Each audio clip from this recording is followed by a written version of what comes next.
নমস্কার সুপ্রিয় দর্শকবৃন্দ, এতদিনে আর চিনতে বাকি নেই। হ্যাঁ, আমি সেই পোড়ামুখ আপনাদের প্রিয় ও ভালোবাসার কবি সুব্রত মিত্র।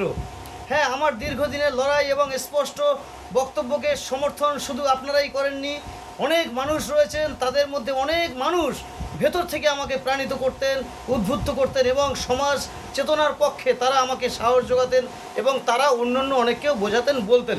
তারই সেই সূত্র মোতাবেক সেই পথেরই একজন পথিক আমার শ্রদ্ধেয় দাদা, যাকে দেখছেন শ্রদ্ধেয় দাদা রুদ্র মাঝি। শ্রদ্ধেয় রুদ্র মাঝি মহাশয়। আচ্ছা দাদা, আপনি আমার সম্পর্কে ভালো মন্দ আপনার যেটা মনে হয়, আপনি এই এত বছর আমাকে দেখছেন, যদি দুই একটা কথা বলেন। না, কবি সুব্রত মিত্র হিসাবে লোক খুবই ভালো লোক এবং সমাজে প্রতিবাদী একটা মুখ। যেখানে যেখানে প্রতিবাদ করা দরকার সেই প্রতিবাদটা করে দেখেছি, যেটা আমার খুব ভালো লাগে দেখে। এই প্রতিবাদী মুখ হিসাবে ওনাকে আমার খুব ভালো লাগে। প্লাস কবিতার মাধ্যমে বা ছড়ার মাধ্যমে বিভিন্ন রকম প্রতিবাদগুলোকে মানুষের সামনে প্রেজেন্ট করা, এটা হচ্ছে ওনার দিক থেকে একটা ভালো দিক।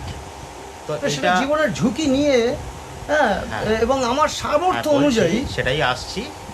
তো তার মধ্যেও বিভিন্ন যেখানে প্রতিবাদ করে এমন অনেক জায়গা আছে যেখানে দেখা যাচ্ছে জীবনের ঝুঁকি থাকতে পারে, কেউ রাস্তায় ধরে মারতে পারে, কেউ একটা বড় ক্ষতি করতে পারে, সেইগুলোকে উপেক্ষা করেও যে প্রতিবাদগুলো করে, তো সেই দিক দিয়ে আমি অনেকটা ওনার প্রতি কৃতজ্ঞ এবং খুব ভালো লাগে এই জিনিসগুলোকে দেখে।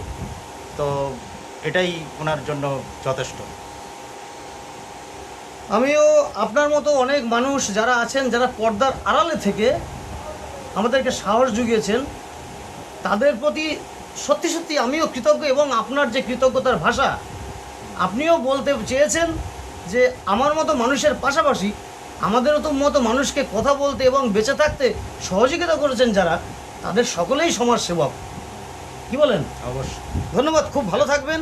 দাদা আমাকে প্রতিনিয়ত ইন্টারনালভাবে সাহস দেওয়ার পাশাপাশি নম্র সভ্য ভদ্র মানুষ, তো একটু সাবধান করতেন, ভয় পেতেন, তাই দাদাকে ক্যামেরার সামনে এতদিন আনিনি।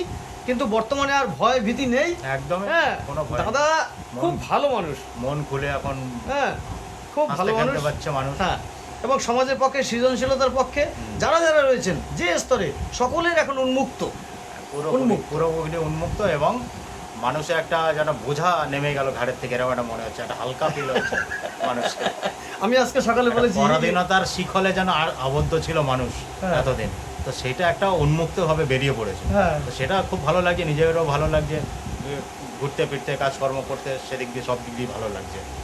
এবং বিগত দিনের অ্যাডমিনিস্ট্রেশন সম্পর্কে আজকে আমি একটা স্পিচ দিচ্ছিলাম সকালে, কিছুক্ষণ পরেই মিডিয়াতে আসবে, যে যার শেষ ভালো তার সব ভালো। একদম একদম। তো শেষটা দেখেই আমরা পুরোপুরি বুঝে গেলাম, যারা এখনও অবুঝ রয়েছেন বা ভুলভ্রান্তি করে এবছরও অন্যভাবে পথ চলেছেন, তারাও এতদিনে বুঝতে পেরে গেছেন যে যার শেষ ভালো তার সব ভালো। একদম। শেষটা কি পরিস্থিতি হচ্ছে, ভালো হওয়াটা উচিত সবসময়, এবং সেটাই ভালো হিসাবে বিবেচিত হয় বা গণ্য হয়। হ্যাঁ হ্যাঁ হ্যাঁ, ধন্যবাদ, খুব ভালো থাকবেন। নমস্কার। নমস্কার।